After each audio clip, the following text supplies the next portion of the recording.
کے نت نئے تجربے کرتا رہا۔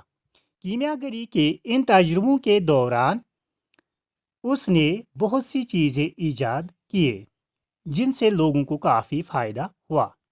اس طرح جابر کی شہرت مینس مقبولیت دور دور تک پھیل گئی۔ ہارون رشید جو اس وقت بغداد کا خلیفہ تھا، بغداد عراق کی راجدھانی ہے، کیپٹل آف عراق، نے جابر کو بغداد آنے کی دعوت دی۔ جابر بغداد گیا تو اس کی بڑی قدر ہوئی، قدر مینس عزت۔ خلیفہ نے اسے انعام و اکرام سے نوازا۔ جابر سے پہلے دنیا علمی کیمیا، کیمسٹری میں تجربات کی اہمیت سے ناواقف تھی۔ اس نے کیمیائی تجربات کیے، ان تجربات کے اصول اور قاعدے مرتب کیے۔ یہ اصول و قواعد اب بھی استعمال ہوتے ہیں۔ یہ جابر ہی تھا جس نے سب سے پہلے ہمیں بتایا کہ ٹھوس چیزوں کو بخارات میں کیسے تبدیل کیا جا سکتا ہے۔ ٹھوس چیزیں جس کو انگریزی میں کہتے ہیں سالڈ تھنگس، بخارات مینس گیس، جس کو اردو میں بھاپ بھی کہتے ہیں۔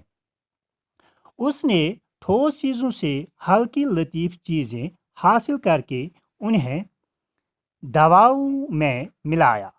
اسی طرح اس نے دواؤں کو محفوظ رکھنے کا طریقہ بھی ایجاد کیا۔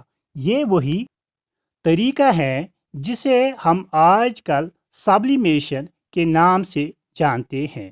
جابر یہی نہیں رکا، اس نے آکسیڈیشن کا طریقہ بھی ایجاد کیا۔ لوہے پر تجربات کیے اور ہمیں بتایا کہ لوہے کو کس طرح صاف کر کے فولاد میں تبدیل کیا جا سکتا ہے۔ فولاد بھی ایک لوہا ہوتا ہے، لیکن یہ نہایت سخت اور اعلیٰ قسم کا لوہا ہوتا ہے۔ جابر نے ہمیں دکھایا کہ لوہے کو کیسے زنگ سے بچایا جا سکتا ہے۔ زنگ جس کو انگریزی میں ہم کہتے ہیں رسٹ، یتھ أسۍ کٲشِر پٲٹھۍ وَنان چھِ کھائی۔ اس نے چمڑا رنگنے کا طریقہ دریافت کرنے کے ساتھ ساتھ بالوں کو کالا کرنے کا نسخہ بھی تیار کیا۔ ارکی کشیدہ کرنے کا آلہ بھی اسی ذہین کیمیا گر کی ایجاد ہے۔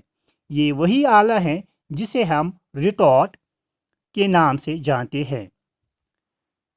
جابری نے معدنی تیزاب ایجاد کیا۔ تیزاب ایک نہایت ہی کارآمد کیمیا ہے۔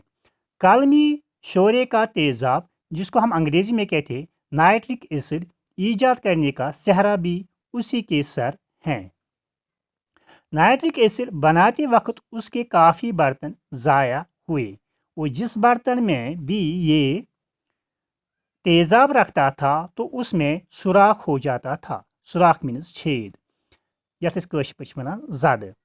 جابر نے اس بات کی پرواہ نہ کی بلکہ قسم قسم کے برتنوں میں اس تیزاب کو جمع کرنے کی کوشش کی۔ اس کوشش میں اس کے تمام برتنوں میں سوراخ ہوئے۔ اس کے پاس چاندی کی کٹوری تھی۔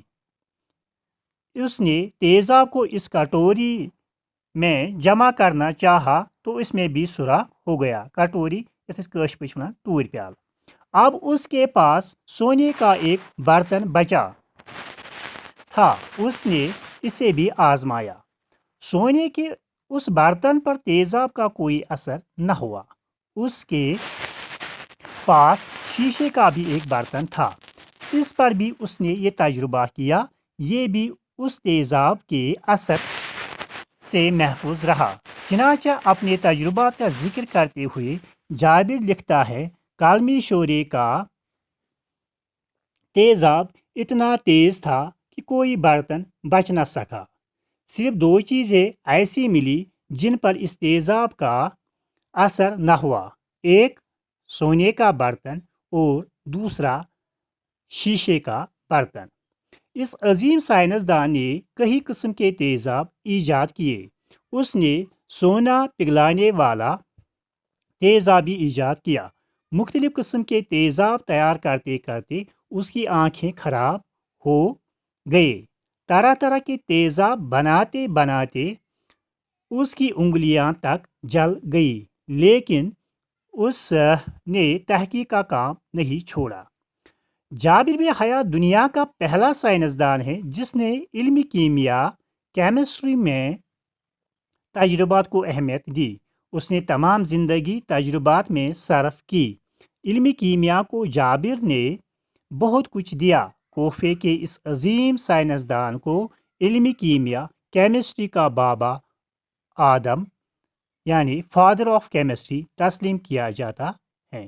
باقی وسلام۔